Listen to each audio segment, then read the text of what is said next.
Hello, welcome to the House of the Spirit. Welcome home. This reading today is about power. So, any sort of power dynamics in your life, but also what gives you power. Where does your power lie in a specific situation in your life? So, pile number one, we have Taurus, Capricorn, Pisces, and Cancer. Your card is the Pyramid.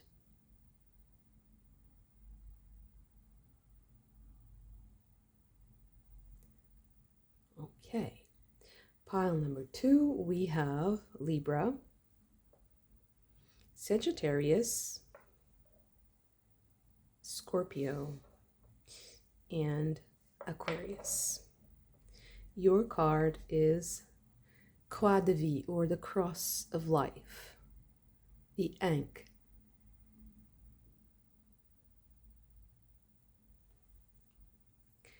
Pile number three, we have Gemini, Leo, Aries, and Virgo. Your card is Bess.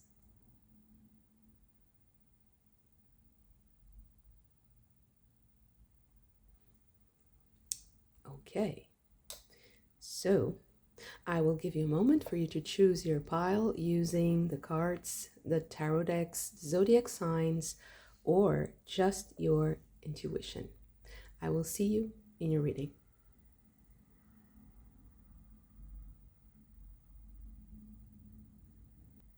Pile number one, your card is Pyramid. And Pyramid here is about change. So it's a bit similar to the Wheel of Fortune. So it is about a change that usually is positive. And to me, this tells me that you have the power to change. So your power, if you want to also enhance it, is to change. I'm also drawn to the little pyramids that surround the bigger one. It almost reminds me of like a crystal, and the refraction with all the colors of the rainbow, the refraction when light hits. So I also feel like creating a lot of things, like a myriad of things. A myriad of things gives you more power. Expanding and having a lot of things happening gives you more power. And you also have the power to change whatever you want to do. Like, you have power to change things. This also tells me something about like lifestyle changes. Like, that gives you a lot of power also. So maybe you can change something in your lifestyle that enhances your power, your energy, your vitality. Okay, so let's start and get you some cards. There's a lot of cards, but yeah, let's go with the flow. These two. So, the Knight, 8th Moon Mansion, protecting something that's important to you. 12th Moon Mansion, the Fall.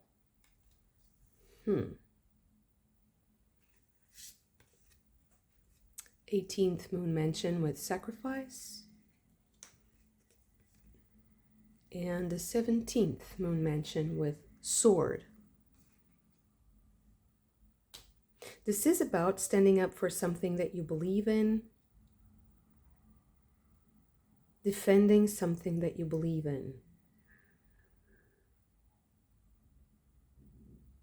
But the Fall is making decisions that people are maybe warning you against. People around you might be warning you against something. And I don't think that that's like that there's any ill intention there. It's just they're not in tune, or they don't know enough about what you're doing. But also, you're sacrificing something.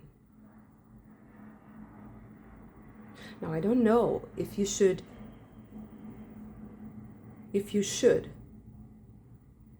I'm not sure if you should, if this is the message here. Okay, so you have the waning gibbous moon, decreasing in air, fruit stage with reputation, right? And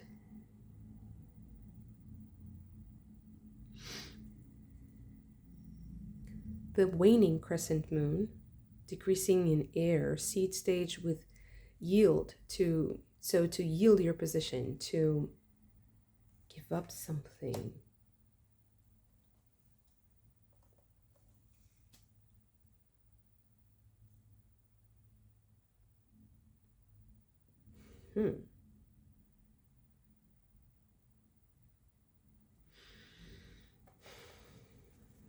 So what is this about?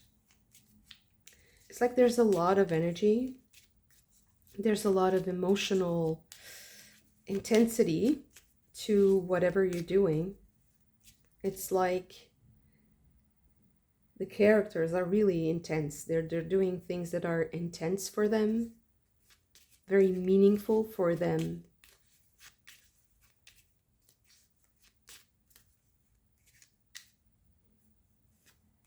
So yeah, okay. Good lady. Right. Grief and adversity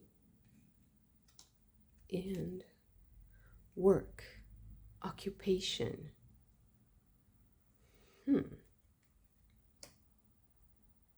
So it seems like you're dealing with something that it pushes you to a sort of a limit. It pushes your buttons.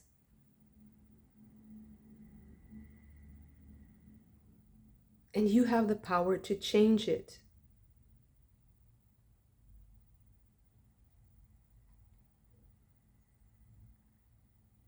And I don't even think that this is about that power here. Reputation and yield. Or to surrender.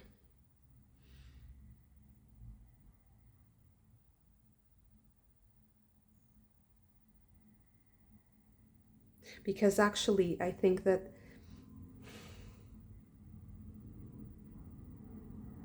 okay, so maybe there's something that you're doing that's disempowering you. And maybe it has something to do with a kind of a reputation that you want to keep, an image that you want to project. And it's keeping you from your power, from more power, from having more possibilities, from having more optimistic outcomes, like optimal outcomes.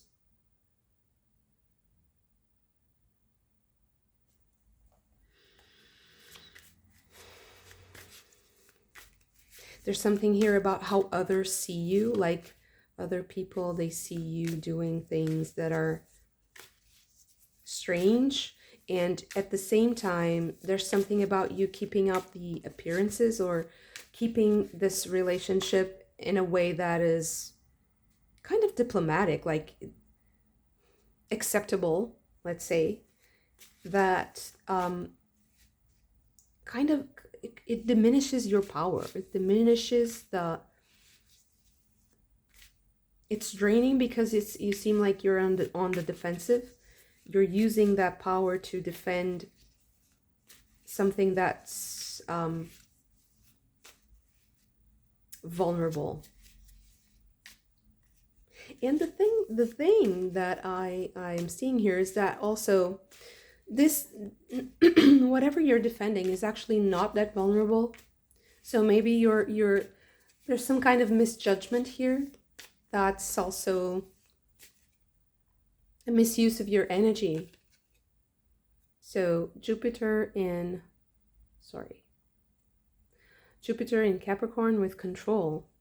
Ah, okay. So, okay. I get it now. So I feel like it's a way for you to feel that you're in control, trying to defend something that you think is fragile, is vulnerable, but actually it's not. But it makes you feel in control. Mercury in Taurus with resistance. Yeah, so I feel like you're resisting some kind of communication, like you don't want to say something or you don't want to have a specific conversation. Mercury in Cancer with intuition, and Saturn in Aries with risk. Yeah. So there's a kind there yeah, there must be some kind of risk involved here. And but if you don't have that conversation, I feel like you don't have access um to the information that you need, and also you're using your resources to defend something that doesn't really need defending.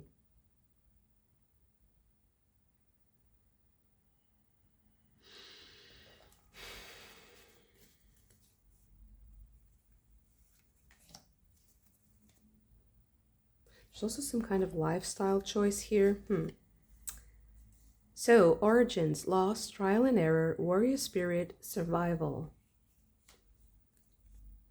And darkness, skipping steps, ego, illness, evil, delirium, danger. So,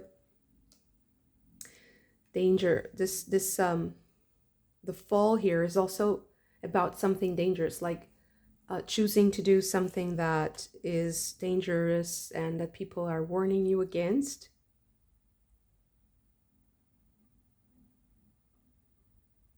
So yeah, I feel like there's some kind of survival mode here that needs to change. That's a lifestyle change. And this survival mode is comfortable because it keeps you in control. It makes you feel like you control things when actually you don't. You control some things. That's why you also have the pyramid. So now I understand. It's like the refraction effect. So you have this kind of illusion that's going on when we confuse the object with the shadow or the shape it projects on the wall. So it's a bit like Plato's cave, the allegory of Plato's cave, if you're familiar with it. And so there's a lot of information about it if you're not familiar. So I'm not going to explain this a very profound philosophical concept. There are people who are doing a great job doing that. So if you want to find out about it online, if you don't know what it is, I'm sure you'll find a lot of resources. So Plato's cave. So there's some kind of confusion here also, but it's just a matter of perception. You can change it whenever you want to. You just need to not stop defending what doesn't need defending. You need to change lifestyle for that. It will seem like it's risky, and actually it's not that risky. I don't think it is. It's just really perception. Because really people are just, what people see is not what you think they see.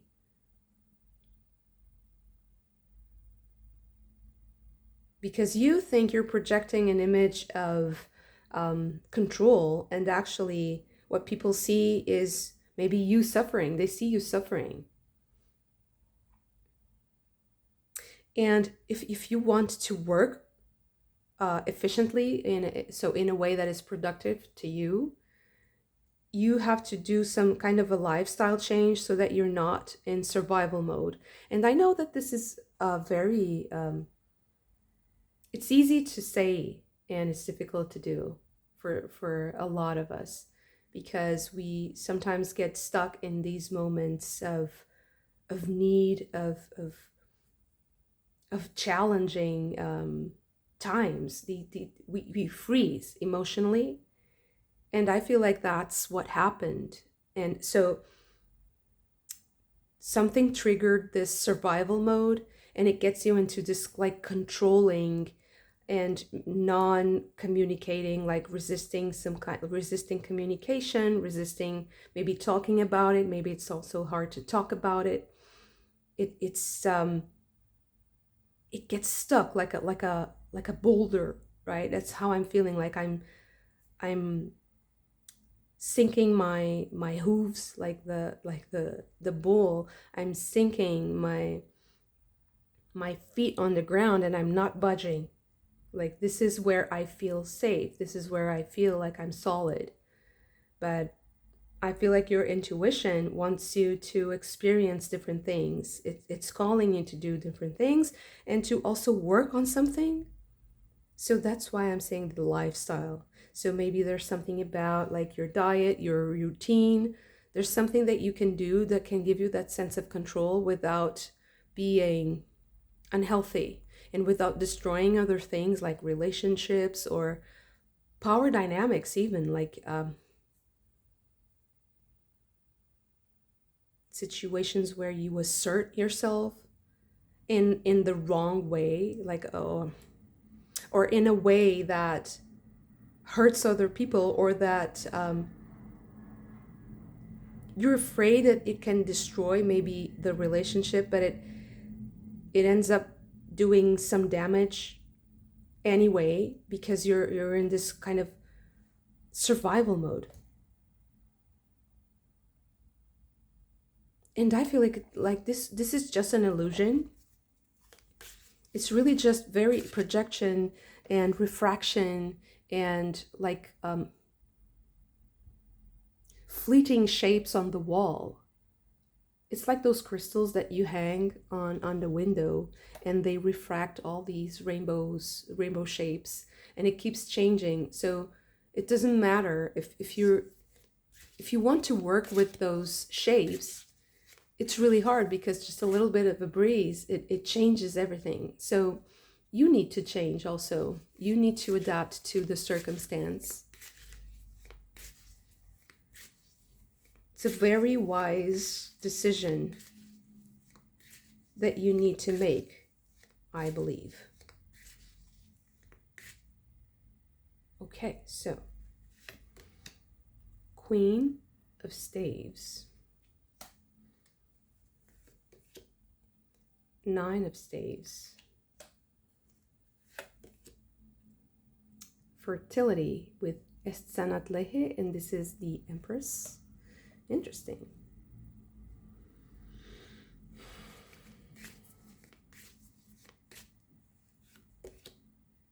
Contemplation with Chango.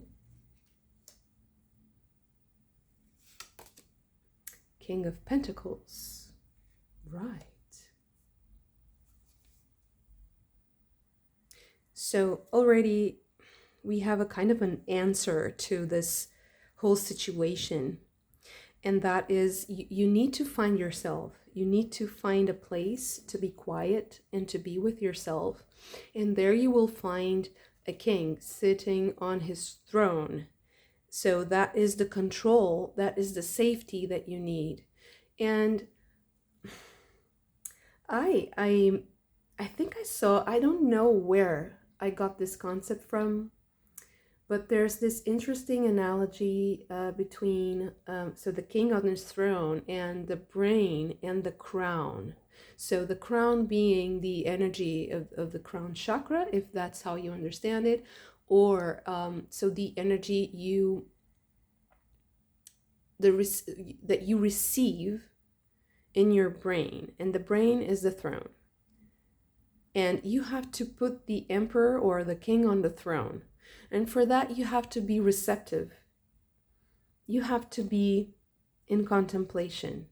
So moments of contemplation, just sitting with yourself and silence. Or just do some kind of activity that helps you find yourself, whatever it is. Some people like to do exercise, they like to, or just do some kind of manual labor like hand knitting or something like that. Some people enjoy cooking or cleaning the house. Whatever stops the the constant barrage of thoughts and opinions and considerations about whatever is happening. Just finding yourself is the way. It's also the way to dispel the illusions, of course. It's the way to see the shapes that are projecting the shadow instead of just focusing on the shadows and whatever's always changing. To see the truth, the essence.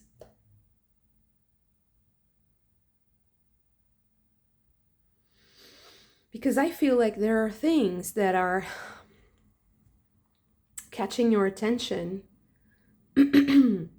that are in the way of your growth.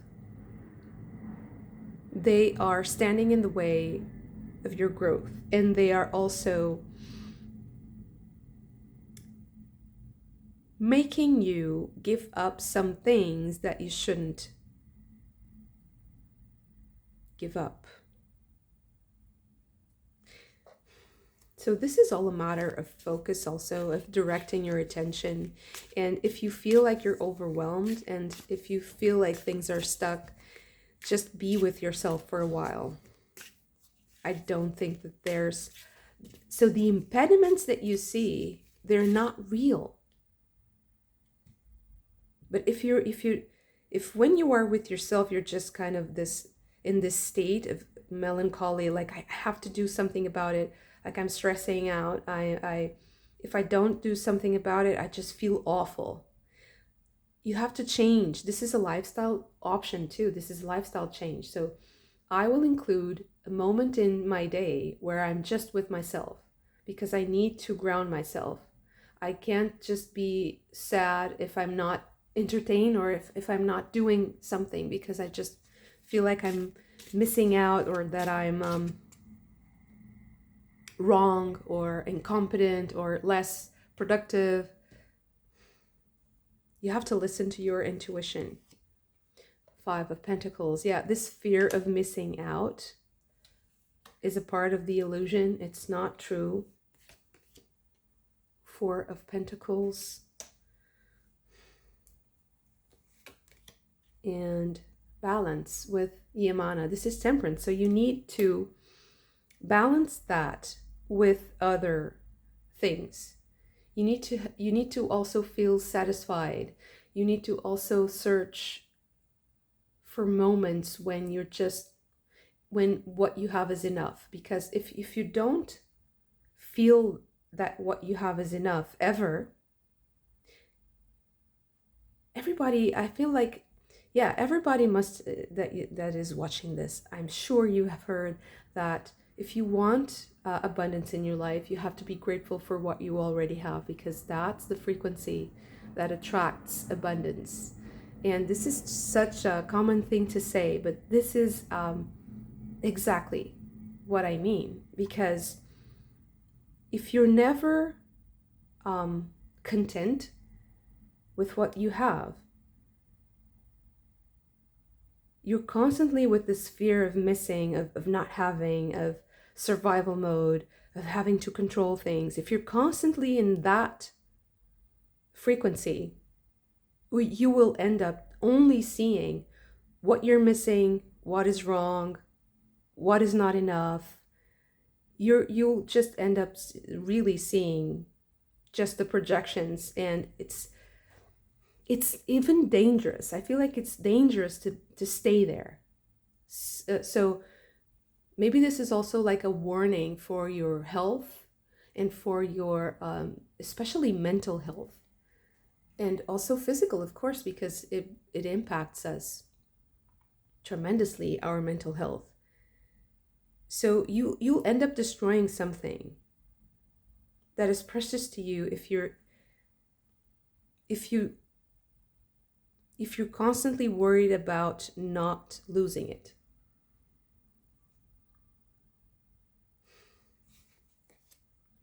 Queen of Pentacles, 2 of Pentacles, and we have these two here. Eight of Staves, and Three of Cups. You know, you have to temper, temper, play around with the change. So, train yourself to change between work. So grounding yourself in what you're doing, working, just like being on your mission. Like, I'm working, I'm dedicated. I am someone who was diligent. Okay, so being diligent and working, balancing that with new ideas and like moments of sharing love and goodness and enjoyment with the ones that you love. You have to get used to changing all the time, changing modes. Yeah, you can change. That's the beautiful. So your power is to change. Even like in one day, you can be contemplating, you can be working diligently, you can be very focused like on your finances or on your physical survival on working. But then you have to give it up and you have to go enjoy yourself, to maybe see something different, like enjoy a movie, enjoy a museum, like see things that you have never seen before, like fresh things. Like I always wanted to watch that movie. Like save yourself and your energy also for those moments. Don't don't let things drain you completely. You have to get used to the change between modes, and even to changing faster. Getting used to changing faster between work, being very serious, very professional, very responsible, very grounded, down to earth, and then also like dreaming of different things, like possibilities, seeing movies, strange things, talking to your loved ones, to friends, enjoying yourself, having a nice cup of whatever you like to enjoy, partying. You have to manage your day like it's wow, yeah. So now I would say I would imagine your day like the colors of the rainbow. So you can train yourself like to do like 7 very different things in one day. Like I have to do something very serious. I have to call a friend. I have to investigate like for maybe just 15 minutes. Investigate something that I'm really interested in. I will read a few pages of a book that I really enjoy. I will watch a movie. You know, you have to sprinkle your day with different flavors, different colors. Because if you're just in this one mode, you will destroy. You will destroy what you want to do. And it doesn't mean that you're not focused. Oh, don't forget about the moment of contemplation. You have to include a moment of contemplation so that the king can sit on his throne, so that you can receive inspiration from spirit. That's, I would say, like the mandatory, something that you can't skip. And whatever else you want to do, you can arrange like in a calendar, or if you don't have a very strict routine, you can be more malleable, more flexible. Be flexible. Okay, beautiful. Thank you so much for this. If you also enjoyed it, don't forget to hit the like button and subscribe to the channel if you haven't already. I would also like to invite you to check out my memberships And I'm available for personal readings at the moment. You can check my email in the description box below. I hope to see you again very soon. Bye. Pile number 2, your card is the Croix de Vie, or the Cross of Life, the Ankh. So this card is the lucky card of this deck. So you have protection, really good protection, the best protection there is. So I feel like this is your power. So what to do regarding this? Let's see. It's very beautiful and blessed. Very auspicious. Okay, so is there anything more for pile number 2 regarding their power?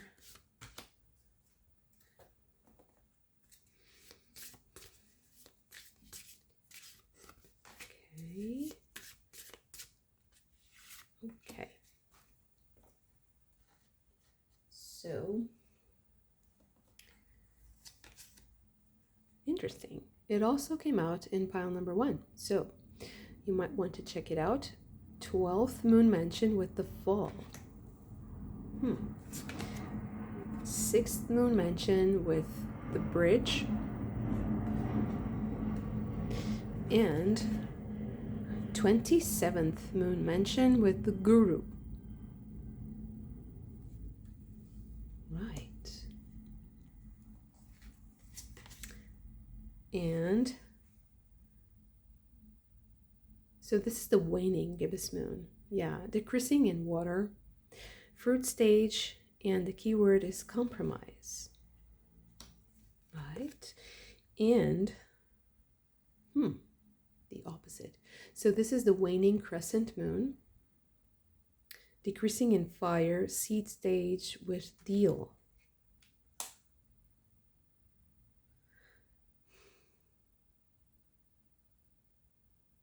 I think that you have to arrive at some kind of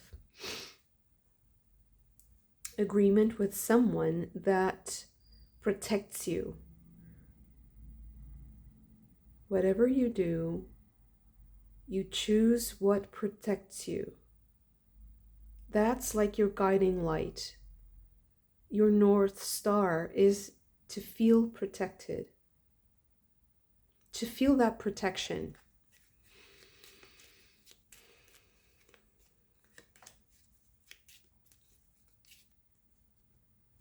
Okay, that's a lot of cards, but let's see. So we have pleasant letter.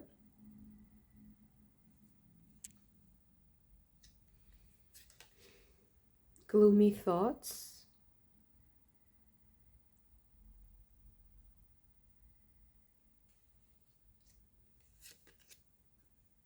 Sad news.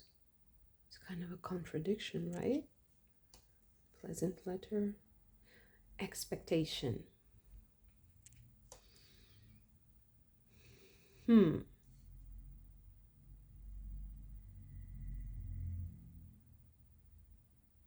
So I guess that this is about a situation that is, it pertains to some kind of legal document that gives you protection. And you're kind of waiting for that to materialize. You're waiting for... So I feel like you're waiting for news, for how is it going to go? How is it going to develop?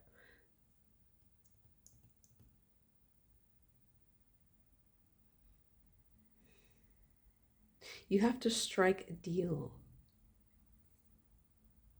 But I feel like someone is maybe trying to evade the situation, trying to run away from it. But you will arrive at a conclusion. You will get the deal. But there's something like suspended, like in suspension.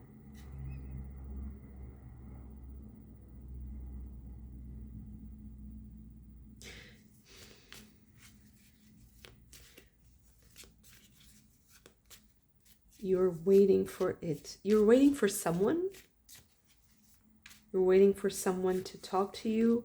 This person might be avoiding you. But I feel like they're going to come through. They're going to bring you the news that you need, or the document that you need, the information. Moon in Taurus with exaltation. Mercury in Aries with drama. Moon in Cancer with friendship. Yeah. And Mars in Cancer with quarrel.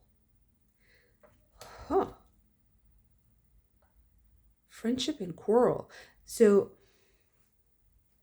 maybe you'll have some kind of an argument with a friend, or with a person that you thought was a friend, or that you consider a friend. You can still consider them a friend.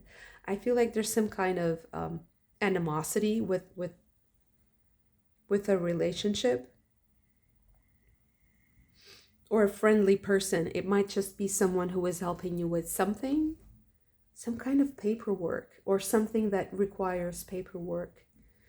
You're discussing things with that person, and the connection is still there. It's part of the maintenance of the connection, that you have arguments. That's strange. And it might be a little bit of a nuisance, but it's like someone is trying to avoid it, but it can't really be avoided at all. So love, childlike innocence, play, honesty, essence. Cosmos, globalization, playfulness, the self, and spontaneity. And soil, slowness, physical body, depression, lack.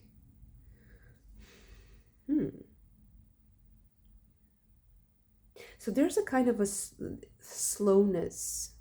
The physicality of something is slow.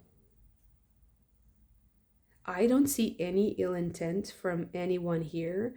This is kind of it's a part of your protection to deal with this person. It might be annoying, it might be difficult, but I feel like it's a part of your life. It's a part of the play. It's a part of the,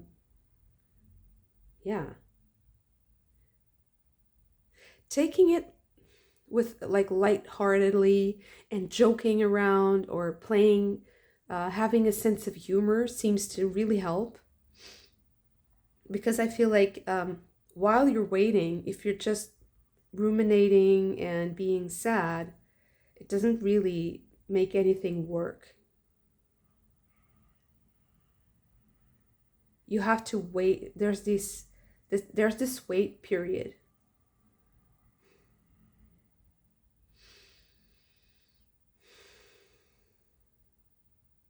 There's a suspension. But there will be a connection. There will be connection and communication. Because you're protected. And this relationship is protected. Your energy is protected with this person, even though there might be some drama, there might be some arguments. I feel like it's all a part of the process. It's a part of what is being created. The blasted oak.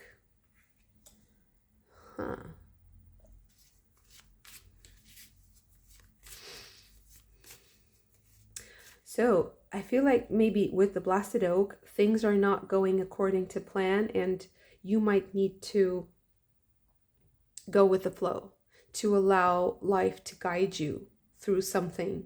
With the guru and the cross of life, it feels like things are not in, like you don't control things. You can't really control what is happening. Page of Bows with Stoat. The Fool, or the Wanderer. So to me, this is like this kind of playful childlike person. Maybe someone is being childish and it's really annoying to you, but actually it's like an invitation for you to also loosen up and to have fun and to be also childish. Yeah, to be like a child. 6 of bows with abundance. Right. It's like that's the winning combination. The winning, it's how you win is if you don't take things seriously, which might be very hard.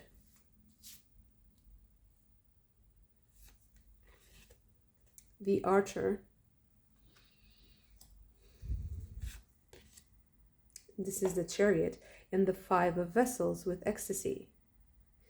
Yeah, the dance of life. So to me, it's like this is the invitation for you to not take things seriously. It's how you get exactly what you want is if you have fun. If you don't take things seriously, and if you trust spirit completely, it's like complete surrender, like a child, like completely surrendering to the moment, to the ecstasy of the moment, to it's a giving up, but it's a wise giving up. It's not just being negligent, callous. It's flowing.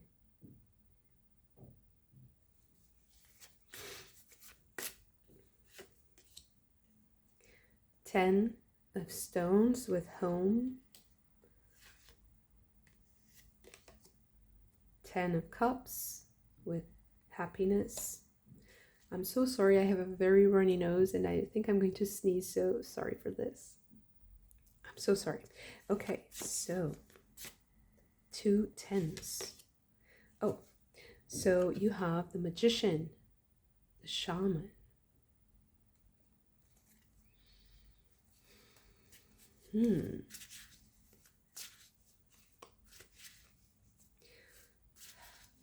You have what it takes to finish something, to accomplish something.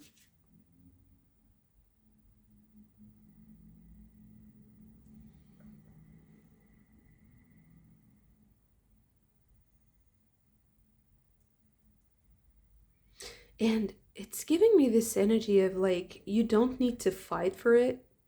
Although you feel like you need to fight for it, but you don't really need to fight for it. You need to enjoy it.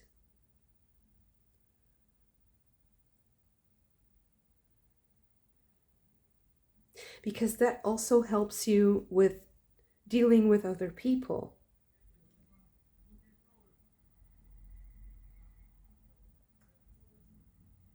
But because things are maybe not going as you planned, maybe there are a lot of outside influences that are annoying, that are a nuisance for your focus, for what you want to do. It may seem that you have to control and that you have to manage other people's energy.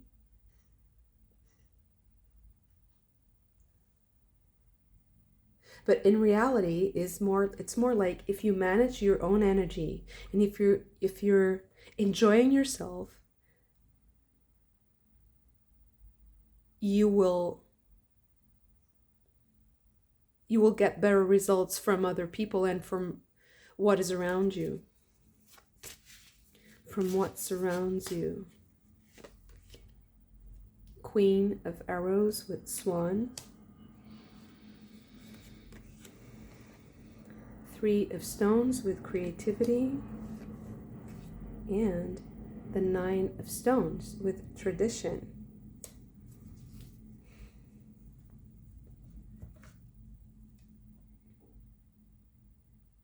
So when I saw the Queen of Arrows or the Queen of Swords, I got this like light bulb moment, and then it just slipped away like really quickly. So I don't know, maybe this means something to you.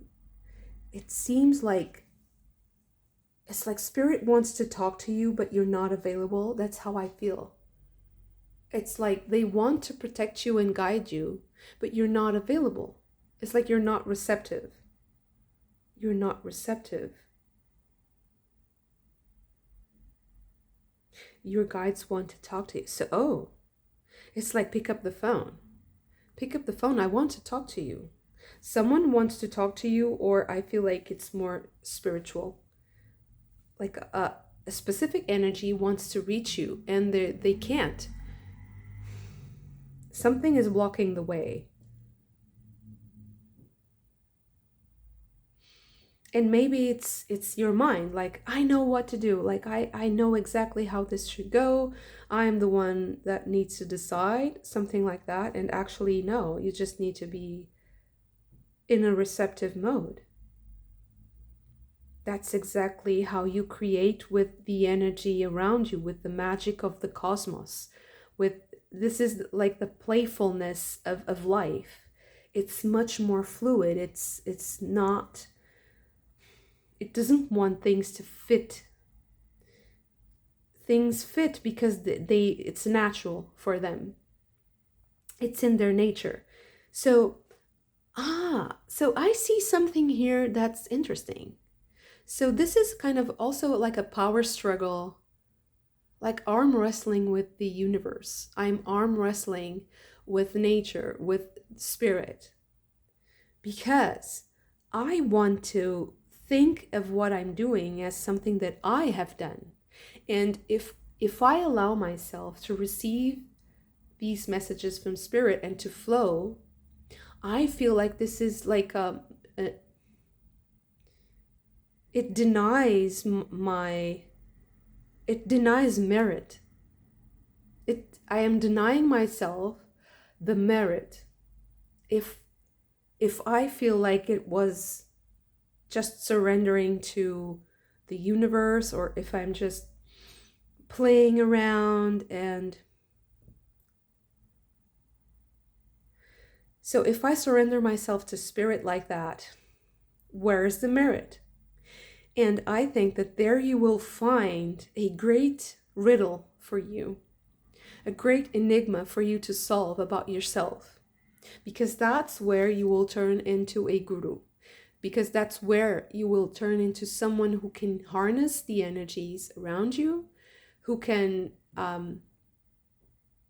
allow them to be as they are, who can allow them to fit into their rightful place, but that can also be their own person, like an identity.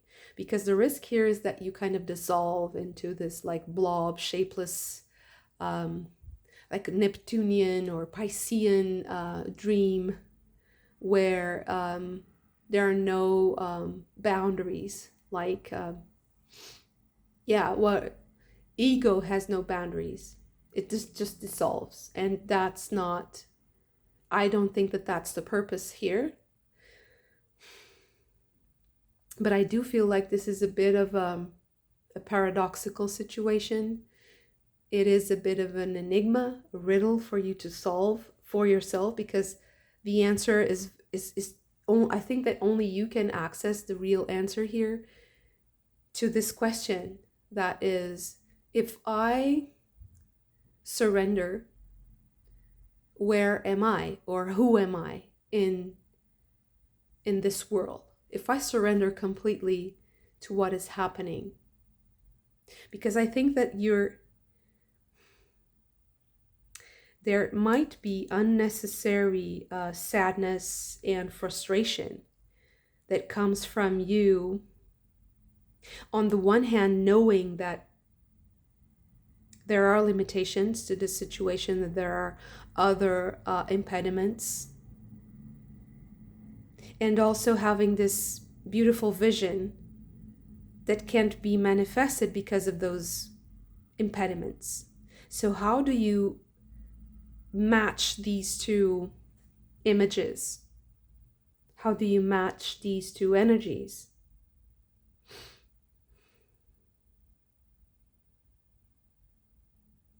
you will get this flow and this very comfortable alignment with your focus and with what you want if you become more receptive. Become more receptive to what is, and also answer that enigma. You have to answer that enigma for yourself. Where am I? If I am not the author of what I'm doing, if spirit is the author, then who am I? Am I the creator? Am I just a mediator? What is the purpose of this? What is the purpose of not, if I'm not expressing my identity or my ego or my thoughts or my vision exactly as it is in the things, in the objects, and or in my creation, in my interactions with the world, then what is it for? What's the purpose?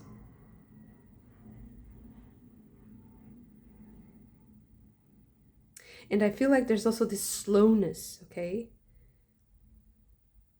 And it's all about perception. There's this perception of slowness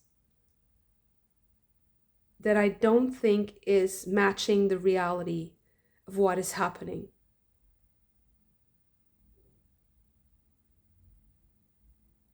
Everything becomes easier if you're just more receptive to receiving the phone call, okay, from spirit. Maybe this reading is also a part of that phone call, and I'm just like, you're picking up the phone, you're listening to what I'm saying, so we are on the call, but the rest of the call is just for you. And I don't think that I can access this final advice. To me, is like, it's really opaque, it's really strange. It feels like it's like an exclusive, it's something that is explicitly so just for you. It's customized, completely customized just for your experience, and I shouldn't try to define it, because as soon as I am trying to define it, I feel like you're going to reject it. So the rest of the message, which is the advice part of this reading, I feel like it's just you maybe turning off the video and listening to yourself. What does this mean? So who am I if I'm not the author of what I'm doing? What does this mean to me? And that's the rest of the message that I'm not accessing. Okay, thank you so much for this. If you also enjoyed it, don't forget to hit the like button and subscribe to the channel if you haven't already. Don't forget to check out my membership tiers. And I would also like to invite you to book a personal reading, and you will find my email in the description box below. I hope to see you again very soon. Bye. Pile number 3, your card is Bes. And Bes is the god of merrymaking. And I feel like your power lies in controlling how you enjoy yourself. Being in control of your impulses and any compulsion. This character, this god, this deity, is also related to vice or compulsions, things that are a bit too excessive. And I feel like you can harness this power, and harnessing this power means to know when to stop. It can spiral out of control, but if you know when to stop, it's glorious. It can be a great positive influence in your life. So whenever I see this deity, I am also drawn to all the musicians. So maybe there is something about that that's also important to you specifically. So maybe you're a musician or you really enjoy music in a very special way. So music might awaken a specific powers, specific powers, maybe. Or it might awaken your personal power. So, okay. What do you have for pile number 3 regarding their power, or what is in their power?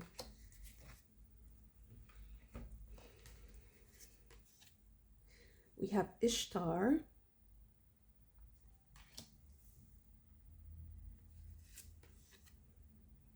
"25th moon mention with the rebel." Interesting. And 20th moon mention with the precipice.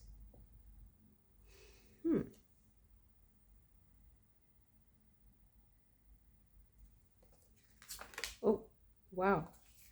The black moon in water, dormant stage with isolation. This is the new moon. And the full moon in earth, flower stage. And the keyword is concretization or achievement.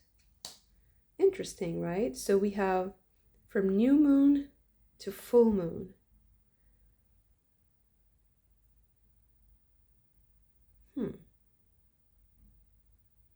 So this is one moon.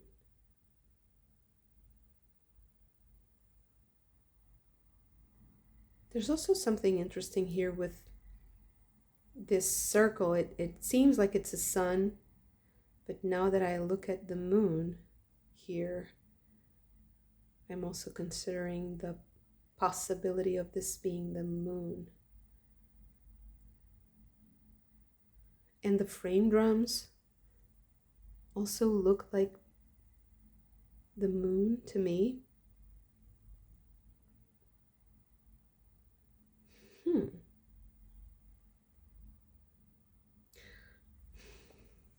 So there's something quite peculiar about this pile. I don't know why. I feel like this is going to be a very different reading. Yeah, for sure, a lot of cards. So there's a full story here. Marriage card. The focus doesn't want to work with me. Okay, music again. She's playing the piano. Main person. Main person. Very interesting. Work, occupation, and grief and adversity.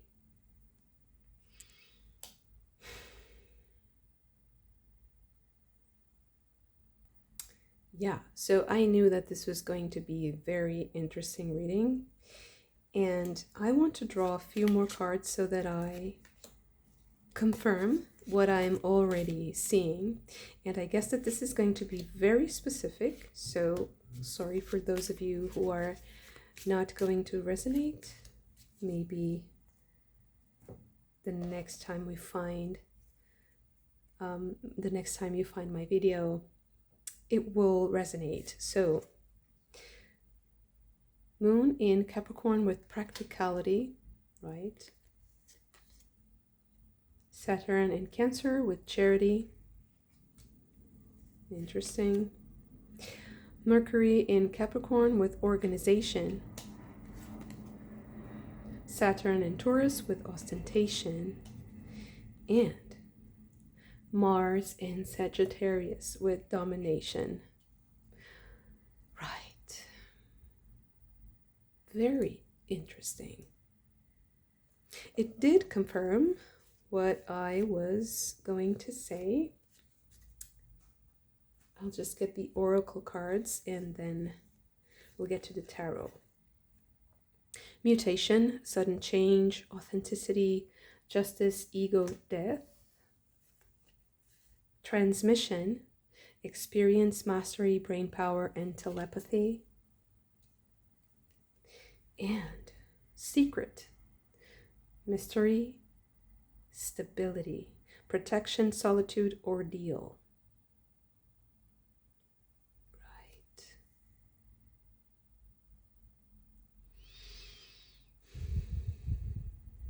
So, your power lies in controlling something that is very pleasurable. Now, what I'm seeing here is like an artist, a musician, someone who is connected to some kind of performative art, something that is hard to quantify, something that is hard to control. So most of the creative areas are very, very hard to judge, to defend, to control, even in legal contexts. It's very hard to defend like copyright and stuff like that. So there's a lot, it's like a whole industry, and there's a lot of money involved in trying to mediate, trying to control or to gatekeep who has access to culture, to art, to a piece of art, to there's a whole industry and market that is, it shapes itself around this. I don't know if it's manipulation, but it's like, it's very similar to manipulation. But so as we all know, and I am sure that some of you have seen some information about this, especially regarding the AI revolution, because artists, they're losing their status, they're losing their importance, specifically very technical professions in the arts. So like illustrators or like CGI artists, stuff like that. There are many, many very specific professions that are at risk because of the AI revolution. And I feel like this has something to do with that. So I don't know if this is going to resonate. It seems very specific. I seem to be speaking to a collective that is somehow impacted by this. And it's not new on my channel now. Now I'm getting a bit more used to this.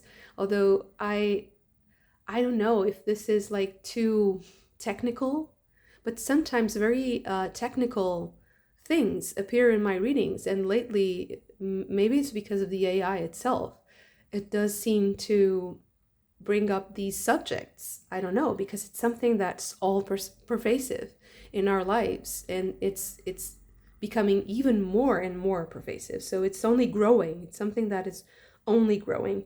And I feel like this pile, this collective, needs to align itself with an organization or with a collective that defends from that stops this domination, that stops these this kind of takeover that is happening. And I feel like what helps you is not being isolated and being adaptable, maybe changing a bit what you're doing, but not giving up the essential. Still maintaining your rebellious spirit, your uniqueness, your authenticity,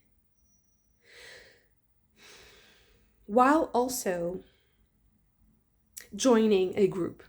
I feel like people need to unite here. So I see like musicians.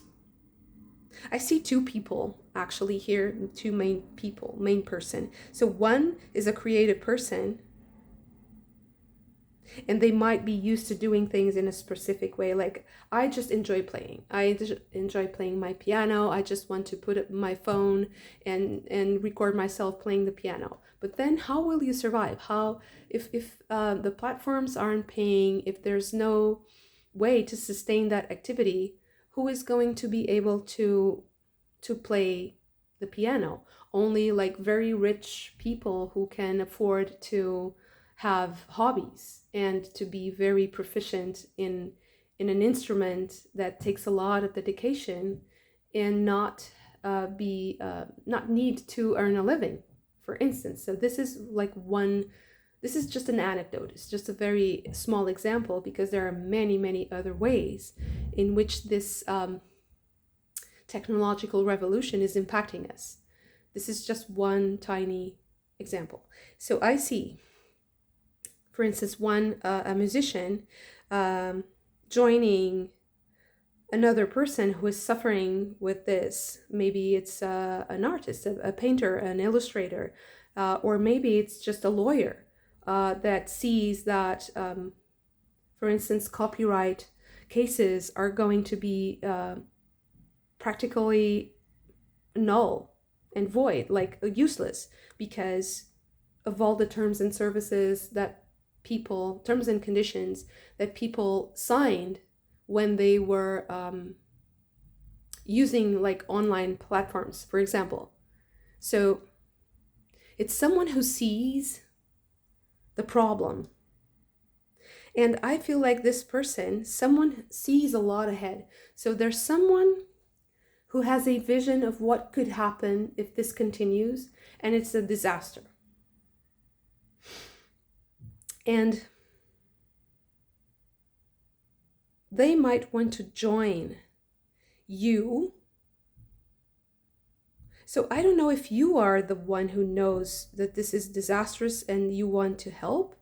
Maybe you are also a musician and you are also very knowledgeable about what's happening, and you know you want to maybe gather more people to your cause, like you want to help out, because this is about the future generations. Like, future generations will not have access to art, to your music, for instance, to your art, if this continues like this, something like that.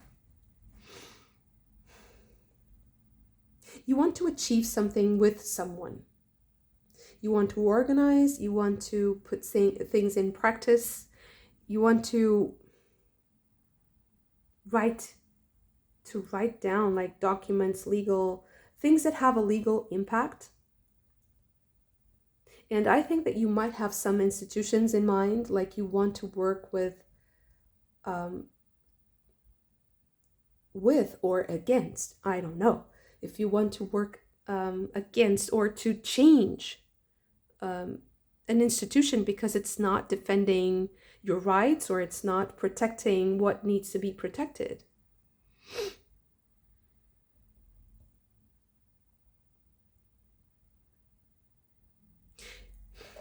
So there's an adjustment here. There's a very unusual way of finding solutions, seeing things upside down. So maybe you're just used to enjoying yourself while you're making music or whatever. Whatever this great revolution is impacting in your life, you are going to do something about it because you're going to see the other side of the coin. So one example I can give is, if I am a musician and I just enjoy playing or performing, I want to find a record label or an agent to do the things that I don't like doing, that take up too much time, and it would just destroy my love for the job. So okay, you find someone and it's profitable. It's a profitable, balanced relationship. the other person gets a cut of what you do, and they are able to earn a living, you are able to earn your living, everything is fine. But now there's a technological revolution, and that balance is completely screwed up. It's impossible to earn a living, both for the agent as well as for yourself. So what you're going to do? So what was taken away? What was the interference? Where is the interference? So you just want to play, but you have to also see the other side of your activity. So what is on the other side? What does it take for you to get on stage and perform? What needs to happen for you to just be there and be allowed to have an audience? This is just an example. I feel like you are going to have to see the whole picture of what is needed for that enjoyment.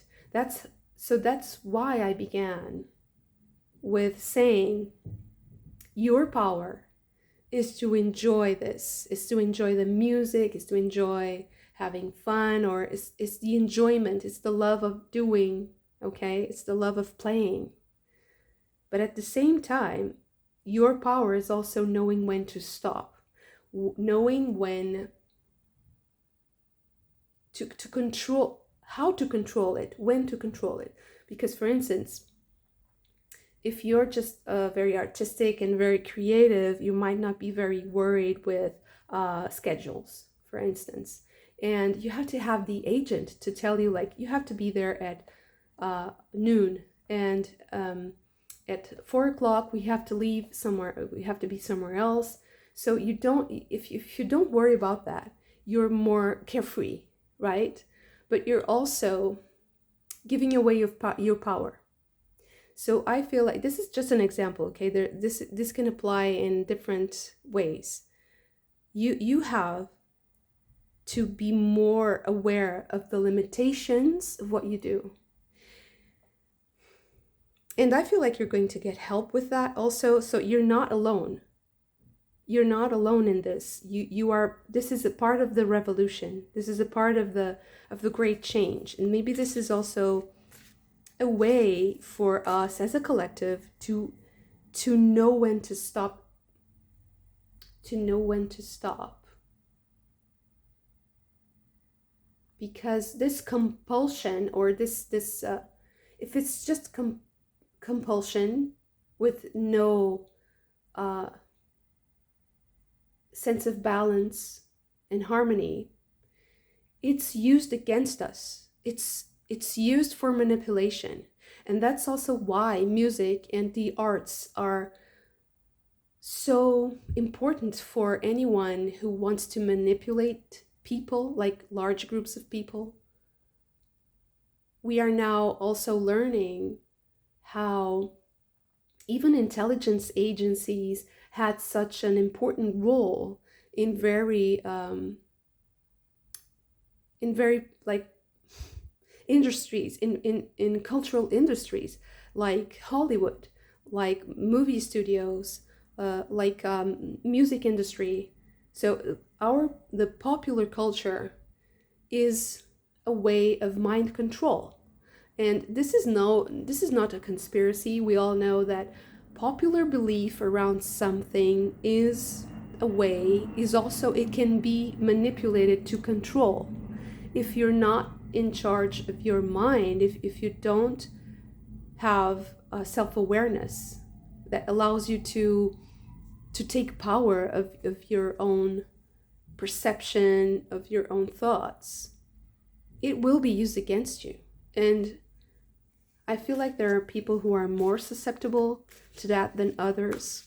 And I also feel like artists are particularly vulnerable due to their openness and their kind of Neptunian surrendering nature. They're very open to whatever may be. And I think that they're particularly vulnerable to manipulation, especially this kind that's more like social engineering. And It's very organized. It's very planned and very methodical. Okay, I talked a lot, sorry. So the rebel, the emperor, right, 7 of Swords with politician. This, yeah, power, manipulation. 4 of Swords with delay.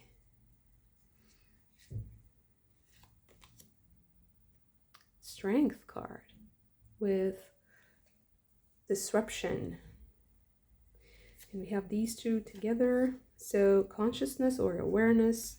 The Chariot, and letting go with surrender with the 8 of Cups.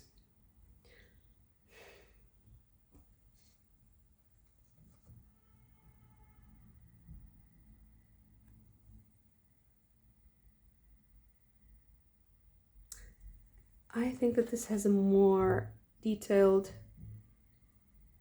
information that I'm still not there. Let me just see. Control. King of Swords. Moment to moment. 2 of Pentacles. Things are in flux, but they want to control. 6 of Pentacles with compromise, deal.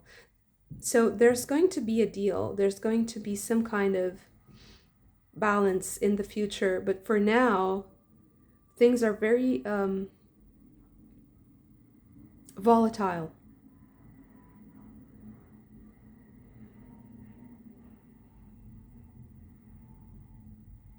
And this volatility is making everything harder to understand.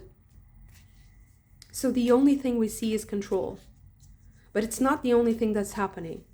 Okay? So the only thing we see is the attempt to control, the attempt to suppress, the attempt to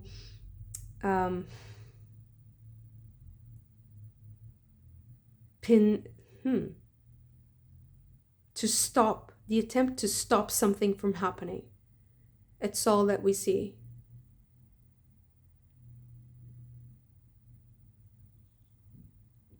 The attempt to block. All that we see is the attempt to block. But things are much more volatile than what they seem. So if you think things are chaotic, they're dancing. They have a beautiful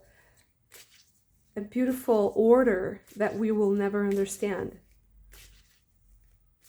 It's even better than chaos. It's a dance, but it's such a multi-layered dance that it's becoming impossible to see. It's like when like the hummingbirds, they move their wings so fast that it's like they don't have wings. They disappear. It's a bit like that. But things are moving very fast, but they move so fast that we don't see them. But they're actually moving towards some kind of a deal. Maybe you'll be part of that, or you're going to be influenced by that, for sure.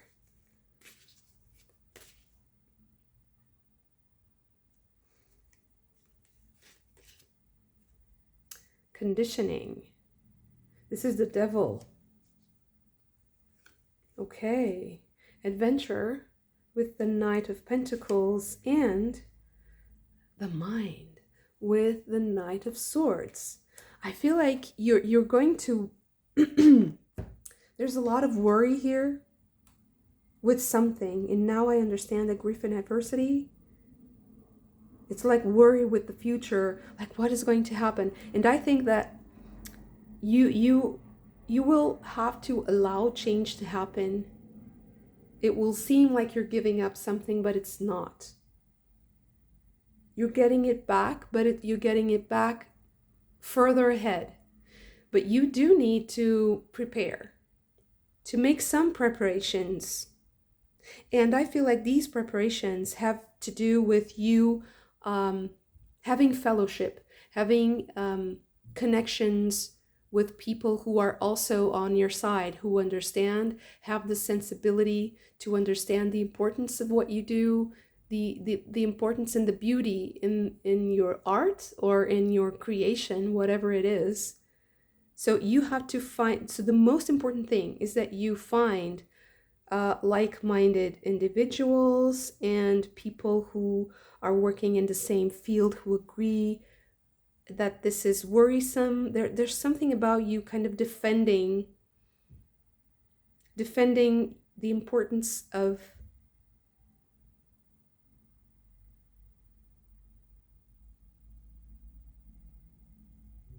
I'm just sensing like this love of the art, like the love of art. The love of art is something that seems a bit snobbish sometimes. Like if I just say like that, it seems like it's some people might think that, oh, it's so superficial to just, be obsessed with beauty and art or something like that. But I do feel like there's this essence of spirit in art. And I feel like I'm speaking to people who understand this. Like this is something that gets you closer to God. So its importance cannot be overstated. It's essential for the human spirit. There's nothing that can be that can replace it.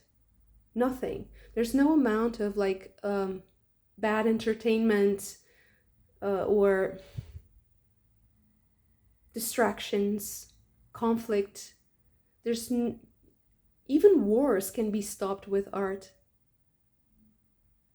Art can also create more wars. So it's so powerful. It's something that shapes our mind, it shapes our spirit, it directs our energy towards God. But if misused, it's also a great power of manipulation, of suppression, of it stops our growth. We can't stop growing. We can't stop growing. As humans here on earth, if we stop growing and expanding our awareness, and art is essential for that, if we stop growing and evolving, everything will deteriorate and be destroyed, even the very basics.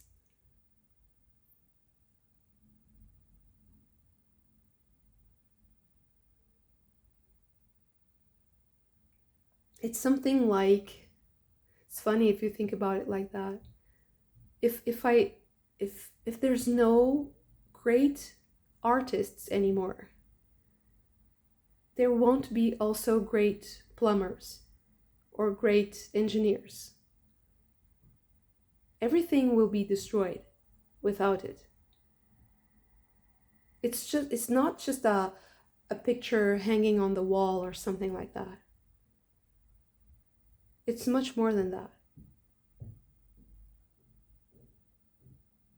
There's also there might be something religious here too, because we do have these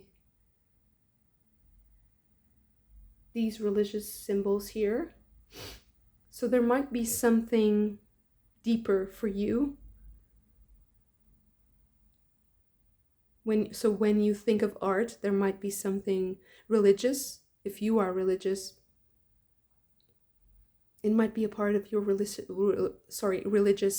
practice, religious expression.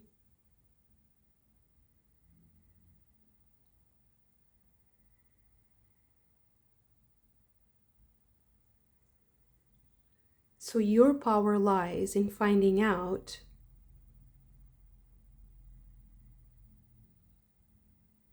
how to control this natural impulse to create, so that you can join other people in a process that saves art and spirit from oppression and from being stopped from being frozen. Because if we don't create, we die. Even as a collective, as a mankind, okay? If we don't create and we don't evolve, we die. It's like something that isn't growing, is dead. And art is at the forefront of that.